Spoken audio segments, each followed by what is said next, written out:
I'm joined right now by California Democratic Representative Eric Swalwell, who's also a member of the House Intelligence Committee. What did you make of what did you make of Carter Page on the show tonight?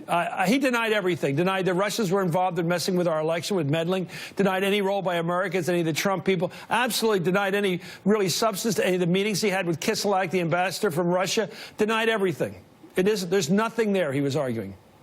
Chris, I've heard straighter answers from 3-year-olds with their hands in the cookie jars. It was very perplexing. We hope to hear from him in our committee's investigation. When are you going to get to Carter?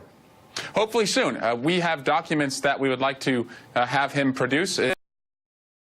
You know, we're going to interview other relevant witnesses and review other relevant documents. But, you know, we just want to know if people were talking to the Russians at the time of their interference campaign, you know, what they were up to, what the Russians were up to, and then we'll draw conclusions after that.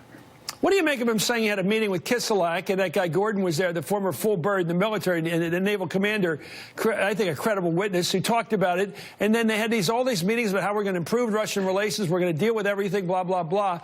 And then saying, well, nothing happened. That's what he said tonight. Nothing. None of that. He doesn't remember any of that. The memory loss is how do you deal with memory loss with these people with claimed memory loss?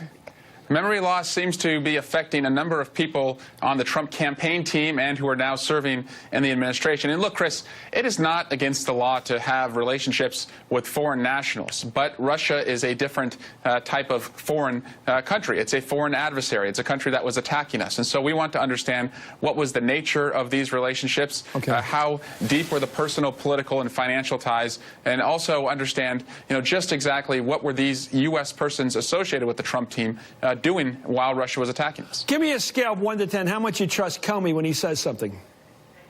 10. I don't believe he's trying to intentionally deceive or out for anything other than to follow the evidence.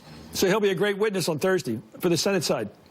I think he will illuminate just whether the president crossed the line, whether the president was pressuring him to end the Russia investigation, whether the president wanted him to let his pal Michael Flynn off the hook, and also whether the Department of Justice was stonewalling Comey if he was making any requests for additional resources in the Russia investigation. Do you think the Mueller can keep him from showing paper? He apparently has been told by Mueller he's not allowed to bring any of his documents with him, but he certainly has a memory. He's able, it would seem to be able to describe everything he put in those memos. It would be just as good as having the memos. Well, and you heard his testimony a few years back.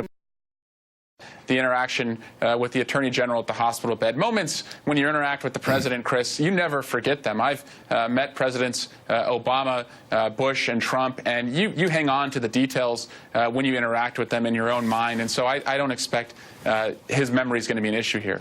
It's going to be something Thursday night. It's like John Dean again. Thank you so much, U.S. Congressman Eric Swalwell. My pleasure. Up next, thanks for coming on. Up next, President Trump